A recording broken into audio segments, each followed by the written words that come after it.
Olá, bom dia a todos. Estamos aqui hoje no nosso LawCast, uma iniciativa da Ânima Educação, da EBRAD, com todas as nossas instituições de ensino, de direito Brasil afora, recebendo o nosso querido ministro Augusto Nardes. João Augusto Nardes, meu xará, um grande amigo, estamos tendo a honra de recebê-lo, ministro, para falar de um tema muito importante, muito caro para nós brasileiros, que é a governança pública, não é? Como é que é a história? Como é que começou toda essa sua iniciativa, essa sua luta na área da governança pública? Na verdade, eu me convenci de que o Tribunal de Contas da União é uma instituição que tem uma capacidade de influenciar toda a nação brasileira. E não somente por fazer todo o trabalho de fiscalização, para ver a conformidade, a legalidade dos atos, mas também está na Constituição, no seu artigo 71, ver eficiência, eficácia do Estado. Como ver eficiência e eficácia do Estado se não tem boa governança? E o problema maior do Brasil, eu me convenci no longo de mais de 40 anos de vida pública, de que o Brasil é um país do chamado jeitinho brasileiro, que nós tínhamos que mudar a cultura. É um trabalho difícil, mas acho que esse trabalho feito aqui agora com o EBRAD, especialmente através de uma possibilidade de fazer um MBA de governança, nos dá uma condição de que a gente comece essa mudança de cultura. Então, eu comecei a mudar a cultura internamente no tribunal. Conversei com cada ministro em 2011, 2012, que nós tínhamos que trabalhar mais na prevenção que na punição. Porque a punição significa que já aconteceu, já perdeu. O fato está consumado, né? O fato está consumado. Não adianta mais nada. Você já... Melhor prevenir do que remediar. É verdade, essa é uma frase. Ditado. É uma frase lapidar, né? É melhor prevenir. Então, fazer a prevenção. Aí eu comecei todo o movimento interno e fui a Paris em 13, bem no início da minha gestão, eu fiz um acordo de cooperação com 11 nações para trocar as melhores práticas de governança na área administrativa para que a gente pudesse fazer uma política de implantação no TCU. Mudamos em torno de 500 funcionários, auditores, de posições, criamos secretarias especializadas, 25 secretarias especializadas no tribunal. O tribunal tem em torno de 1.500 auditores, 2.400 funcionários, todos altamente capacitados, é uma das instituições mais preparadas. Corpo técnico muito invejável, né? A gente corpo tem técnico, notícia disso. Essas 25 secretarias, nós temos, por exemplo, só na área de infraestrutura, nós temos 7 secretarias. Pessoal que analisa as plataformas, né, que temos na Petrobras, analisa ferrovias, rodovias. Em todas as áreas, 25 secretarias, então, a gente especializou as pessoas para fazer mais um trabalho preventivo que punitivo e começar a implantar essa cultura no conjunto da nação brasileira. E também eu busquei, junto com os especialistas em orçamento, como é que nós podemos fazer uma avaliação se o dinheiro que está sendo destinado para determinada área estava sendo bem aplicado. É o TCU que vê toda essa parte de concessões público-privada, né? Então, o TCU tem um papel muito importante no país, mas ele ficava numa zona de conforto, de só multar e penalizar e não questionar por que Um órgão aconteceu. meramente punitivo e que não cuidava muito da profilaxia, né? Exatamente. Então, nós resolvemos mais fazer o diagnóstico, né? E levantar que somente a zona de conforto de multar. Então, é necessário uma mudança de cultura dentro do tribunal, e isso aconteceu. Já está consolidado o tema da governança no TCU, e aos poucos nós estamos consolidando isso no conjunto da administração pública brasileira. A gente fez uma revolução no TCU, uma revolução com o apoio de todos os senhores ministros que ficaram sensibilizados que a governança realmente era um tema muito importante para a nação. O TCU tem um quadro espetacular, né? Um corpo técnico e também dos ministros, né? Temos lá, inclusive, o nosso querido amigo, né, ex-governador Antônio Anastasia, um grande administrativista, né, que, aliás, vai estar conosco na Milton Campos no dia 8, hein? No dia 8 de agosto. Vai vai estar conosco lá para uma aula magna, né? Foi uma grande aquisição. O Anastasia, É um claro que jurista de escola, de muito peso, né? o Senado tomou uma decisão, fez uma escolha, né? É sempre uma votação, né? Sim. Eu fui escolhido também na base do voto, com uma eleição. E não é uma eleição fácil, não é, ministro? Não é difícil, porque você está sendo eleito pelos representantes de toda a população brasileira. 503 deputados, 81 senadores que fazem a escolha.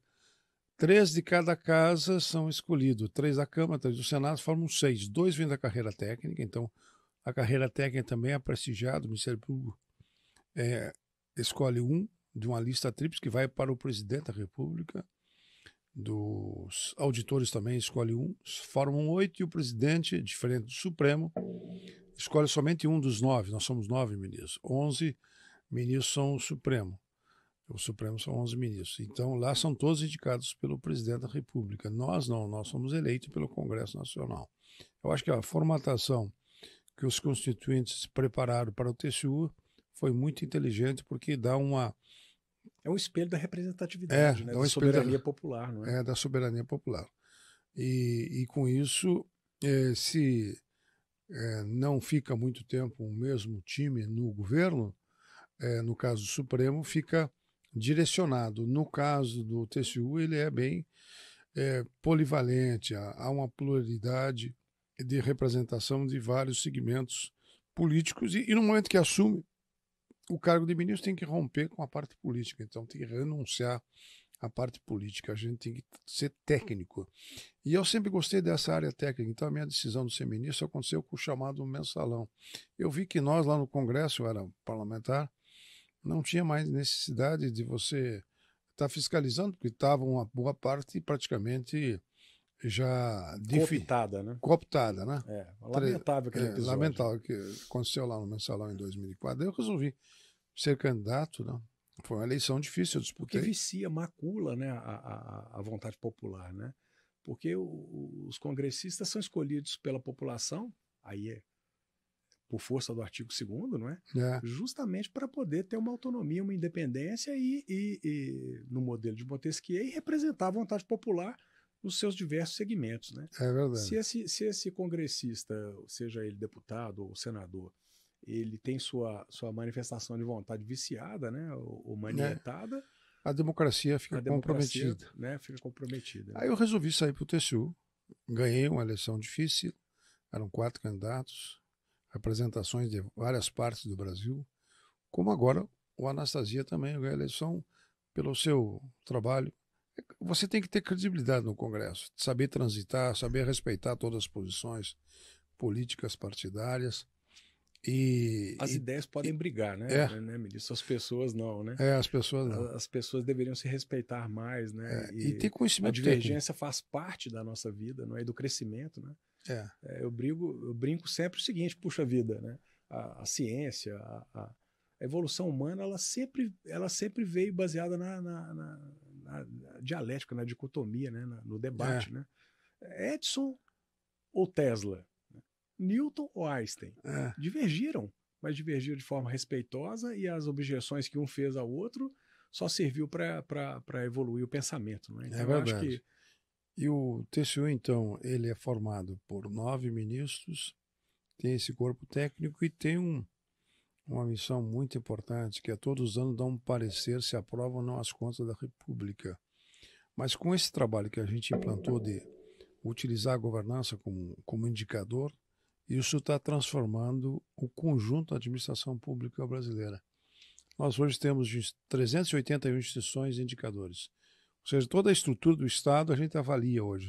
Como é que está a governança de pessoas, como é que está a governança de compras, né, aquisições, onde que deu o problema de desvio, de fraude, como é que está a governança de TI, da tecnologia da informação, a governança financeira, a governança organizacional.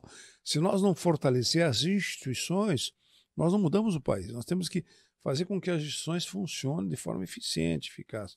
Então foi uma mudança assim cultural importante que agora as nossas universidades, que é o caso de vocês, estão implantando.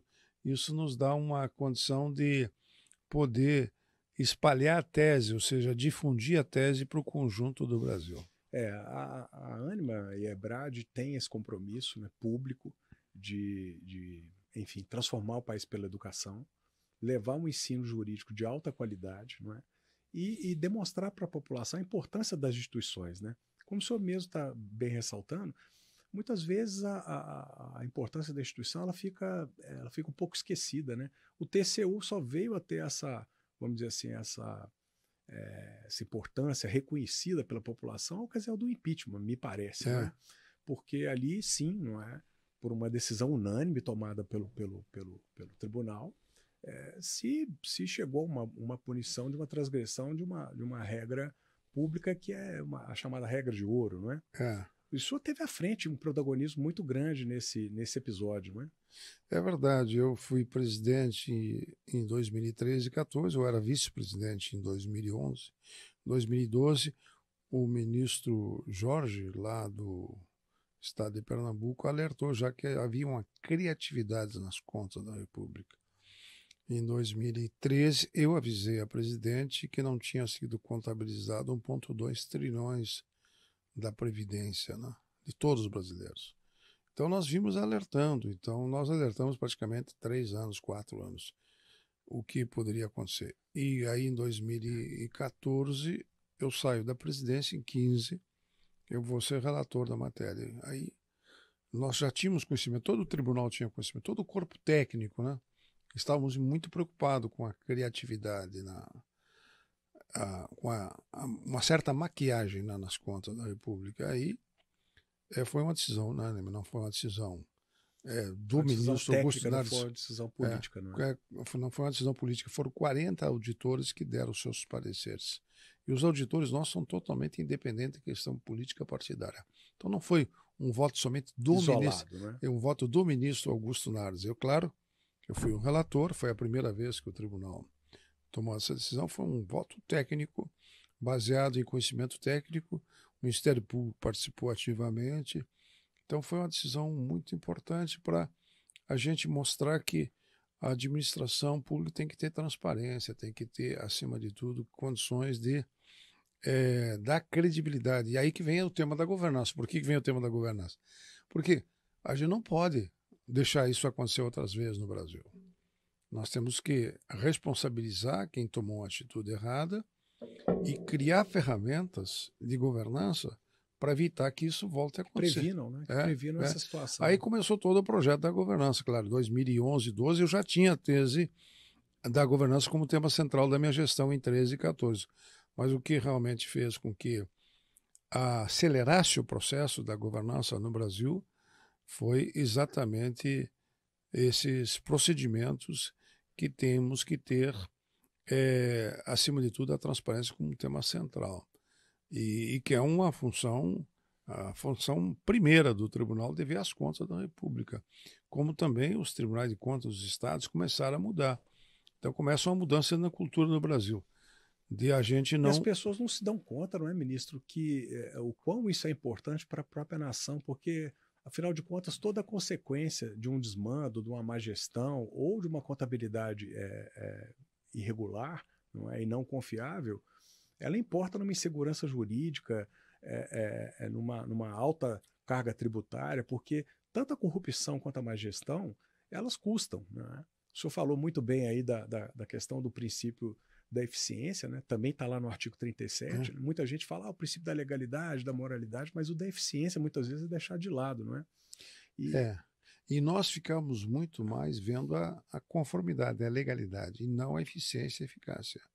Com isso muda o tribunal, fazer mais auditorias chamadas operacionais para ver o desempenho do Estado brasileiro, e não somente a questão da legalidade. Por isso que eu disse, sair um pouco da zona de conforto, fazer políticas preventivas.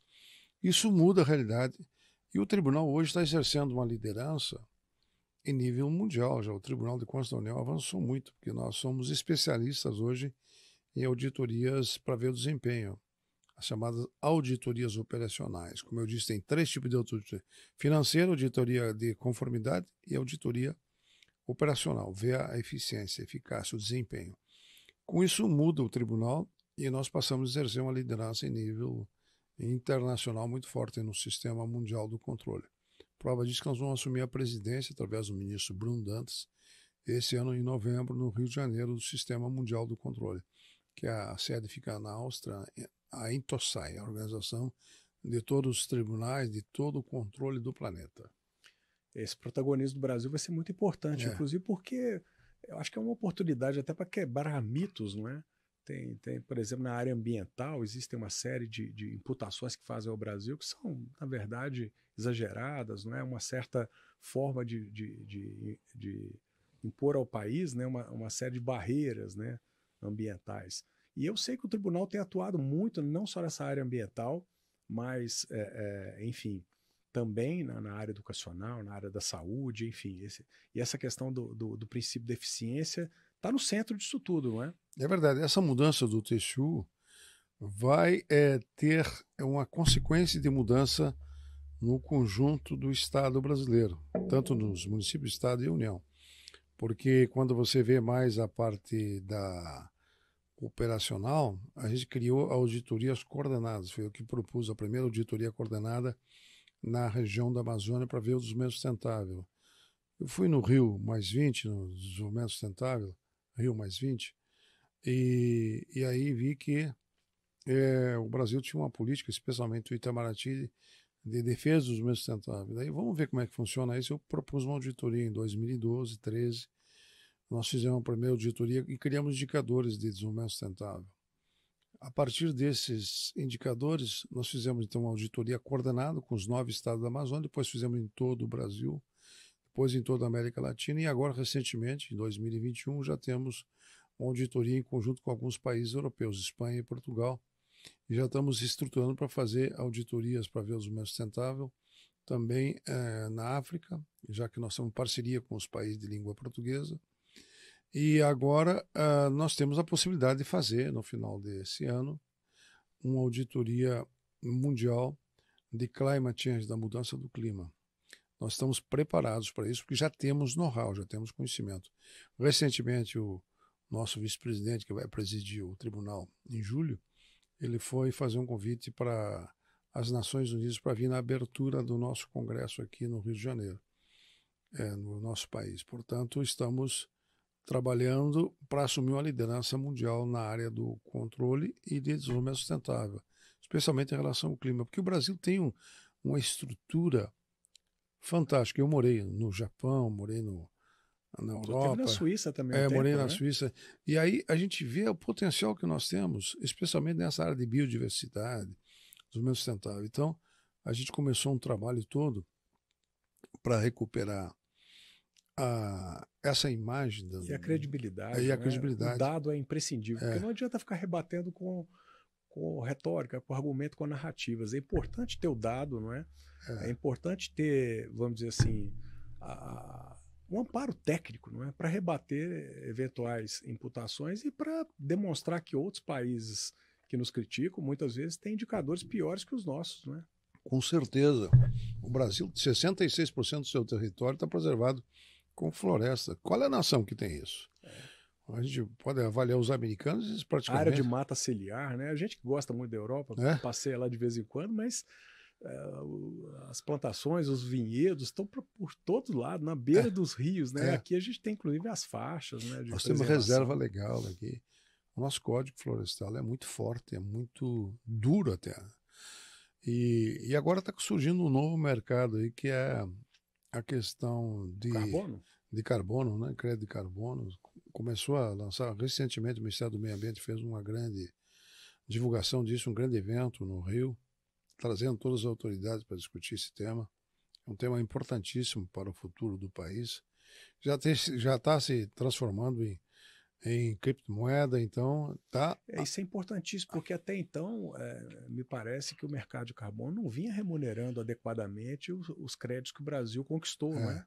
Pelo menos a gente vê o governo reclamar disso. Eu tenho conversado muito com as autoridades, desde o presidente da República, como também as autoridades ambientais e com o próprio Banco do Brasil, o BNDES, para criar fundos para a gente poder preservar uma política ambiental.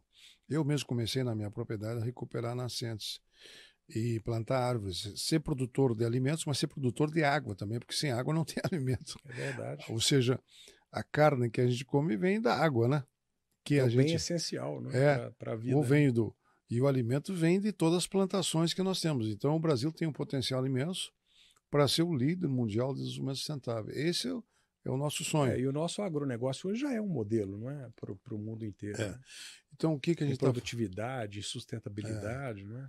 Eu lancei lá em Minas Gerais uma recuperação de nascentes, um projeto simples na minha propriedade para recuperar as nascentes. O ministro do Meio Ambiente foi lá, na época, o ministro do Desenvolvimento, e montaram um projeto até para poder fazer o abastecimento da água para a transposição do São Francisco, porque o São Francisco nasce em Minas Gerais, na Serra da Canaça. E aí a gente começou esse trabalho sem uma visão de maior, mas o governo captou e criou um programa de águas brasileiras. Hoje nós temos 5 ministérios que estão trabalhando para produzir águas e plantar árvores. O objetivo é plantar árvores no centro-oeste, de onde saem as águas que se transformam depois no Rio São Francisco e se transformam as águas do Brasil todo, saem do Planalto Médio, da região de Minas Gerais, Goiás, Brasília, aquele entorno ali. Das nossas Minas Gerais, né, ministro? Porque eu sei que o senhor, embora não seja mineiro, tem raízes profundas em Minas Gerais. Né? Toda a minha família são de tropeiros. Tropeiros, as pessoas que conduziam gado no passado, saíram de Minas Gerais, depois foram para São Paulo e estão... hoje no sul, foram para o sul, e agora estão migrando novamente para o centro-oeste, aí como produtores rurais. Os gaúchos são descendentes de várias raças, né? Entre eles os portugueses, mas também depois alemães, italianos. Essa miscigenação maravilhosa. Maravilhosa. Que o Brasil tem, dá né? essa lição também de boa convivência, não é? Entre as raças, né? Entre raças. E aí eu acho que tem tudo para montar um grande projeto de desenvolvimento sustentável no Brasil. Já está avançando muito. Mas nós temos um modelo para o planeta de desenvolvimento sustentável. Esse é o grande objetivo. Eu tenho trabalhado muito nessa tese, por isso que criamos indicadores, né, de uma auditoria que fizemos já na América Latina e convidamos a Espanha e Portugal. E agora o nosso objetivo é fazer uma auditoria mundial de mudança do clima, de climate change, da mudança do clima, porque nós temos estrutura técnica no Tribunal de Contas da União para fazer isso, e já que vamos liderar o movimento mundial do controle, nós vamos liderar um movimento mundial de desenvolvimento sustentável para o planeta. Espetacular. E uma outra preocupação muito grande que eu sei que o tribunal tem é a respeito da educação, não é, ministro? A gente tem aqui no Brasil, puxa vida, dos piores indicadores no PISA, né? Eu estava vendo outro dia um slide lá do próprio Tribunal de Contas, né? Atrás de países até de origem africana, que são a África subsaariana, que tem um índice de desenvolvimento muito inferior ao Brasil, não é? A que o senhor atribui isso? O Tribunal de Contas também está preocupado, ele está aferindo esses indicadores? Nessa ideia de auditorias coordenadas, a primeira auditoria que eu propus lá em 2013 é fazer uma auditoria coordenada na educação, ensino básico, ensino fundamental. E agora eu estou trabalhando muito nas universidades, né, para fazer auditorias e ter indicadores de governança. Porque nós descobrimos que os melhores alunos do Brasil não conseguem superar os piores alunos do Vietnã. Ou seja, são dados que a gente tem, indicadores, comparando. Então, como mudar isso? Isso é um país muito mais pobre que o Brasil. O Vietnã passou por uma guerra, enfim, passou por guerras enfim, regimes autoritários, né? E nós não conseguimos. Aí são várias falhas, né? Você é muito mais aperfeiçoado que eu nessa área da educação. Mas o que eu sinto é que nós temos que fortalecer bem o ensino fundamental, o ensino médio. O Japão, que eu tive a oportunidade de morar, o estudante sai do Japão, do ensino médio, já com a profissão. Ele sai já preparado para trabalhar no ensino médio. E nós temos que implantar a disciplina nas nossas escolas e mudar a educação, porque ainda estamos num sistema educacional com classes de aula como acontecia há 100 anos. Hoje as plataformas digitais são totalmente diferentes. Nós temos que adaptar a educação brasileira nesse sentido. E nesse aspecto eu propus algumas auditorias para fazer esse diagnóstico tudo, para ver qual é o encaminhamento. Eu fiz 2 debates importantes através do Fórum Nacional do Controle, que eu coordeno no Tribunal, sobre educação e inovação. Nós temos que fazer uma aliança entre educação e inovação e utilizar o que há de mais moderno hoje em tecnologia para poder fazer uma aceleração na educação brasileira. Porque a nossa capacidade nessa área educacional é que vai dar condição de a gente fazer o enfrentamento de outras nações. Então, além de inovar, nós temos que ter uma estrutura, tanto no ensino fundamental e no ensino básico, para que haja uma formação mais avançada possível para melhorar a competitividade do conjunto da nação. Porque quem não tem conhecimento hoje adequado, ele não contribui para o país, ele puxa o país para baixo. É o que está acontecendo com o Brasil. O que eu senti nas nossas universidades, eu estou visitando a nossa universidade agora, até para implantar a tese da governança, Sim. eu estou vendo que as nossas universidades, infelizmente algumas, não todas, né? Temos gente muito preparada, não dá para a gente generalizar. Isso, exatamente. Tem gente preparada nas universidades, mas tem algumas universidades que não têm planejamento estratégico, não tem avaliação de risco, não tem metas. Gestão é tudo, não é, ministro? Gestão e governança é tudo, inclusive na esfera privada, não é? Na esfera privada. A diferença entre essas que o senhor está citando, que não tem essa qualidade, não tem essa preocupação, e as demais é justamente a gestão, é a governança, né? Isso é que assegura, que garante o sistema de accountability, né? Você tem que medir, você tem que apurar os resultados, não é? Verificar onde é que está o erro, né? E corrigir, muitas vezes não só com esse caráter punitivo, não é? Alguém errou muitas vezes por desconhecimento mesmo, né? Então, eu estou preparando essa auditoria, eu devo apresentar no ano que vem. Eu ia apresentar esse ano sobre as nossas universidades, vou deixar para apresentar o ano que vem, que daí já teve eleição, já tem os calores os calores diminuíram, os políticos. Eu participei de política, tem que diminuir o calor, a gente tem que ficar neutro nessa questão e buscar o conhecimento técnico acima de tudo. Então, o ano que vem eu devo apresentar essa auditoria para o Brasil todo, das nossas universidades. Foi uma solicitação não do ministro Nardes, Augusto Nardes, foi uma solicitação do pleno do tribunal, que a gente fizesse uma profunda auditoria nas universidades brasileiras. O que eu já vi me deixou perplexo. Primeiro, uma universidade não saber o que é governança, não saber o que é planejamento estratégico, não ter isso colocado na sua instituição. Eu visitei já 8 universidades. Não vou citar nomes por questão de ética, mas 50% não tem noção de que é a governança, não tem metas, não tem avaliação. As nossas universidades, onde que devia ter o conhecimento.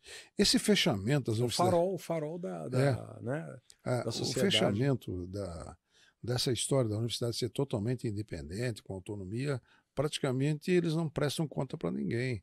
Isso aí...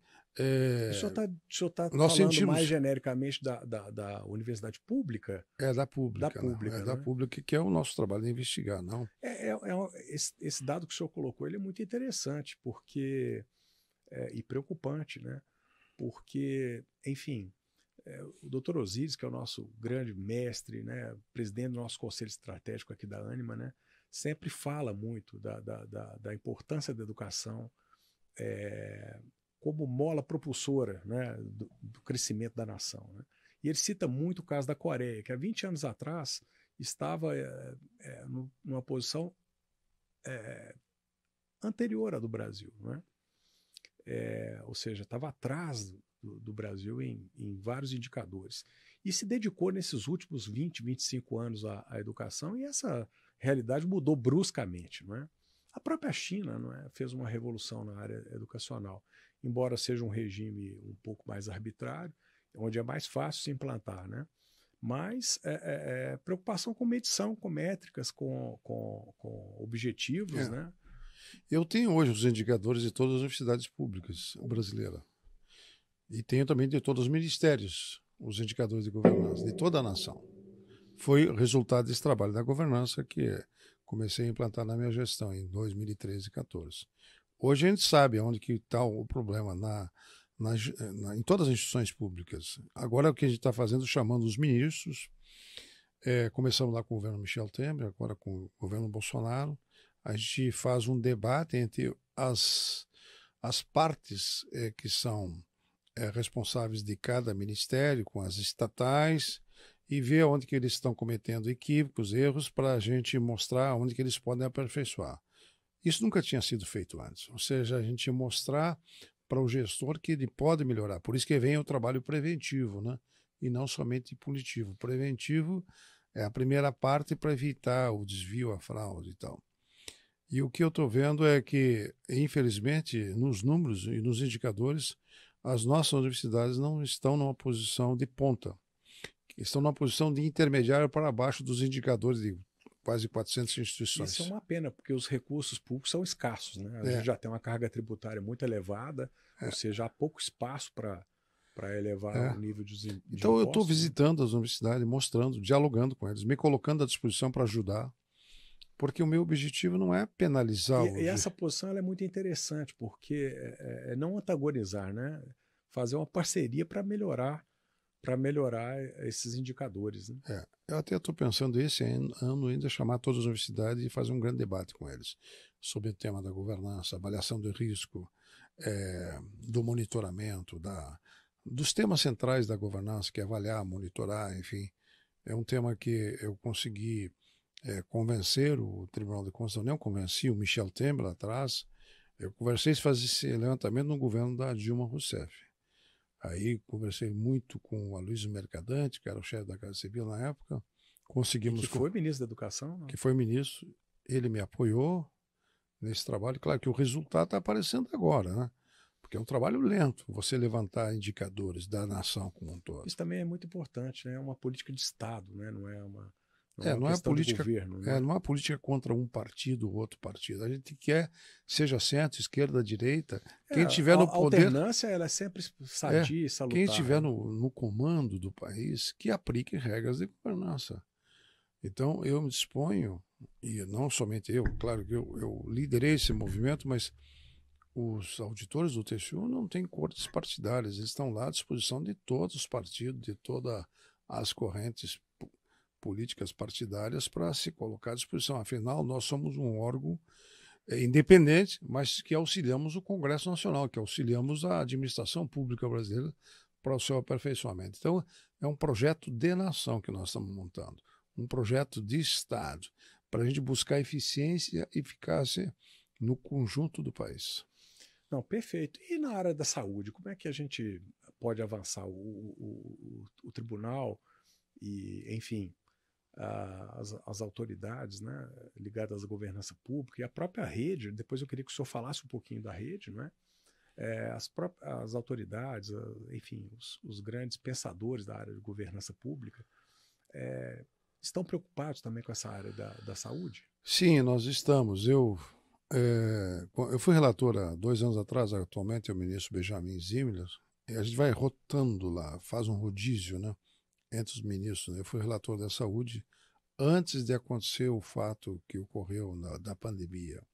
Inclusive, nós fizemos várias auditorias para ter um diagnóstico de todo o país.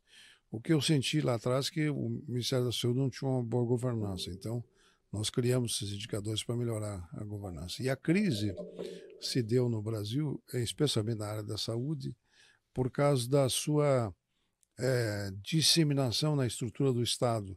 O SUS é muito complexo para poder administrar. Ainda bem que nós temos o SUS, que até o SUS ajudou a combater a pandemia. É verdade. De ter atuou de uma forma muito ágil, inclusive. É muito ágil. O que tem que fazer na saúde é a questão da transversalidade.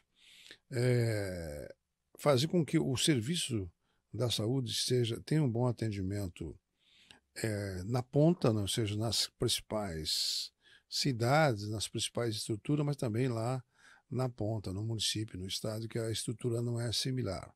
Então, a questão da transversalidade entre Estado, município e União é um grande problema da saúde no Brasil. O país tem dimensões continentais, né, realidades É só nós distintas, comparar né? o que aconteceu com o estado do Amazonas, né, e verificar que faltou oxigênio, porque não tem uma boa transversalidade entre Estado, município e União.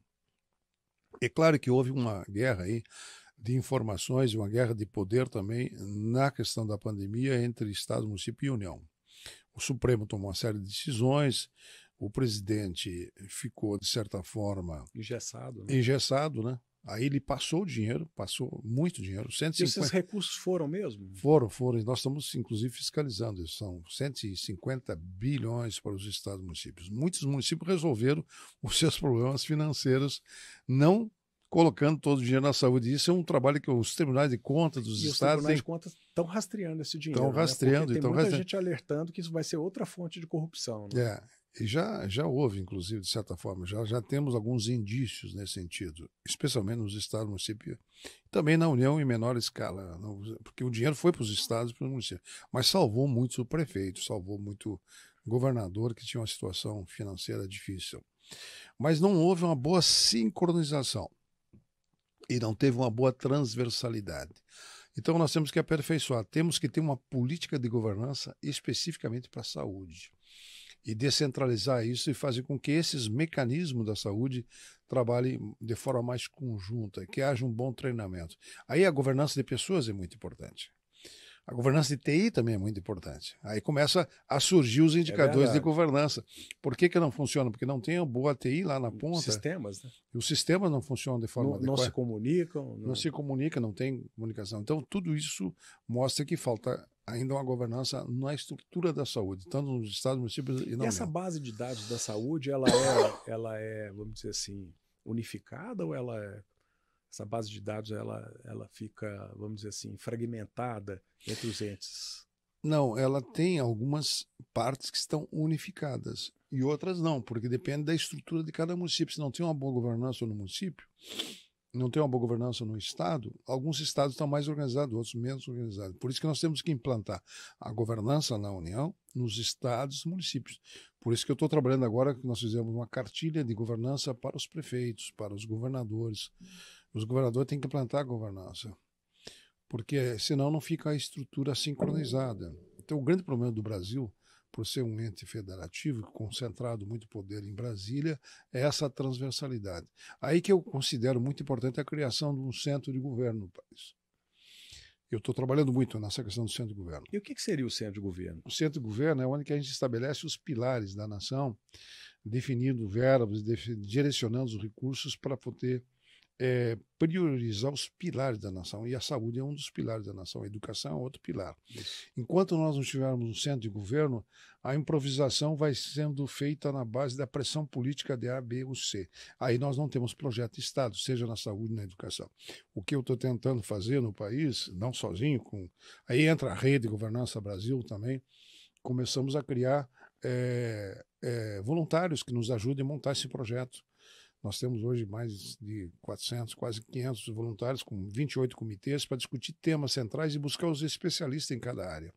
Então, na área da saúde, por exemplo, hoje o Taishi, que foi ministro da Saúde, ele ficou sabendo do nosso trabalho da Rede Governança Brasil e me telefonou um dia, eu gostaria de participar. Então, ele está coordenando o Comitê de Saúde, um ex-ministro Nelson Taishi, que é uma pessoa muito preparada, muito elegante, muito educado, né? Saiu. Eu ouço muito elogio a respeito da atuação dele. Né? A própria Nise Yamaguchi, que foi médica, doutora Nise, doutora de São Paulo, também está na rede. O secretário da Saúde lá do Rio Grande do Sul, de Porto Alegre, Mauro Esparto, todos médicos especializados. Então nós temos um comitê de 15, 20, 30 pessoas em cada comitê, que monta os projetos e vê os pilares. E aí a Rede de Governança começa a nos ajudar a montar, porque eu vejo que o TCU ele é mais formal, ele tem que multar, penalizar, ele tem que auditar. Então nós precisamos criar redes que possam ajudar a gente a ter uma política e estabelecer os pilares da nação. E aí o centro de governo vai ser muito importante nos ministérios. Essas discussões que eu estou tendo com os ministros e os debates com indicadores de governança serve para nós poder priorizar os temas que são centrais, especialmente esse da saúde, da educação. Mas também na área da infraestrutura, tem que ter transversalidade na área da infraestrutura. Né? Por exemplo, eu fui relator da Ferrovia Norte-Sul e fui relator também da Malha Paulista, que liga São Paulo com os dois Mato Grosso. Então, tu tem que ter um centro de governo que estabeleça prioridades e os pilares da nação sejam fortalecidos para a gente criar um projeto de nação, um projeto de Estado, que deve ser independente do governo A, B ou C, que seja uma coisa permanente, um projeto permanente da estrutura do Estado brasileiro. E aí começa a se montar um projeto para a gente pensar em planejamento estratégico para 2030, 2040, pensar a nação a médio e longo prazo.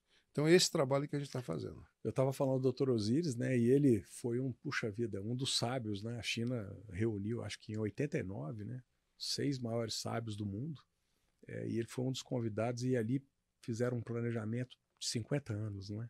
Uhum. E aqui para nós é tão difícil, às vezes, um planejamento de 5 anos, né? Eu tô tentando. A minha formação é planejamento estratégico. Eu fiz um curso de pós-graduação e mestrado na Suíça, em Genebra. Trabalhei lá um período nas Nações Unidas, na OIT, na Organização Internacional do Trabalho, isso nos anos 80. E agora me oportunizou, estando no TCU, estando lá como ministro, de a gente pensar um projeto para a nação brasileira. Então, eu já escrevi 2 livros, né? Governança, o Desafio do Brasil, Governança Pública, porque a governança corporativa ela funciona, as empresas funcionam. É trazendo todo esse aprendizado que o planeta tem, né? Das maiores empresas. E é engraçado isso que o senhor está falando, porque justamente o tema governança, aliás, eu gosto muito desse tema e venho estudando há anos, não é? As empresas tomaram emprestado dos governos. A palavra governança vem justamente de governo, não é? Então, eles mimetizaram no ambiente empresarial o sistema de gestão que inicialmente era feito pelo Estado. E agora o senhor está dizendo o seguinte, agora chegou a vez, né, do Estado aprender um pouco com as empresas. Né? Porque a empresa tem que ser eficiente, senão ela quebra. Ela tem um resultado, se ela não tiver, não é? Ela quebra, né? Nossos assistentes estão nos alertando aqui que o nosso tempo está chegando ao fim, o que é uma pena, e já fica aqui o convite para uma próxima rodada, não é? Eu queria, inclusive, dizer a todos que o ministro Nardes é o nosso novo patrono, né, de governança pública aqui da EBRAD, não é? Ao lado de grandes outros nomes que a EBRAD tem, como o ministro Ives Gandra Filho, na área de Direito do Trabalho, o professor Humberto Teodoro Júnior, na área de processo civil, o professor Lucon também na área de processo, o professor Nutt na área de direito penal, enfim, tantos e tantos grandes patronos que a EBRAD tem, e agora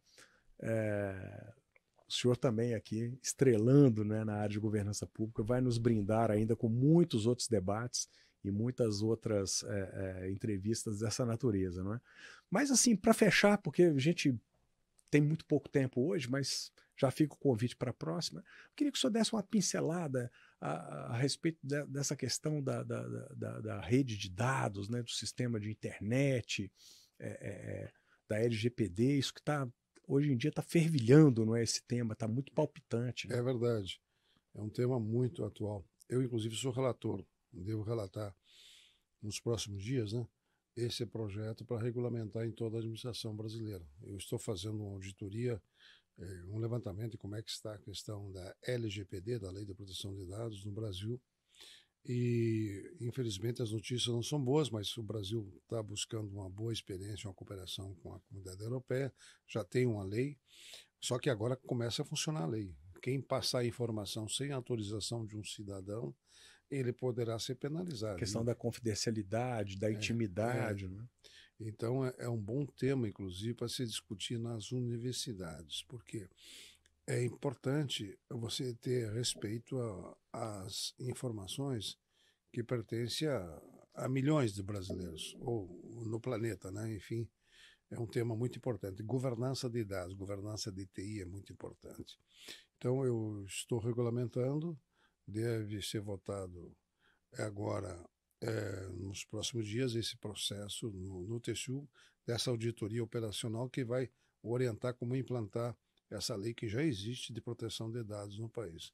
É um tema muito relevante, é tão relevante como a governança, porque é os dados que dão os indicadores para a gente poder fazer o levantamento de governança, de TI, governança de pessoas, governança de tudo. É a era da informática. É a era da informática.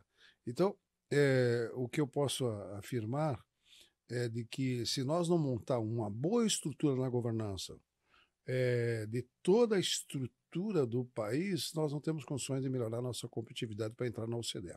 Todo esse objetivo que a gente montou... O senhor esteve lá agora, né? Visitando, ou vai agora. Né? Né? Eu estou indo na OCDE porque eu fui em 2012, 13 e fiz um acordo com eles, agora estou levando o resultado que o Brasil evoluiu muito. Já estamos em indicadores de toda a administração pública brasileira. Então, estou levando esses dados, essas informações desse avanço, porque isso vai nos dar capacidade de entrar na OCDE. No momento que nós entrarmos na OCDE, nós podemos fazer acordos com segurança jurídica e mostrando que nós temos boa governança no Estado brasileiro. Isso vai dar condições de atrair investimentos internacionais e também dar credibilidade para os estados, como São Paulo, Minas Gerais, fazer acordos internacionais.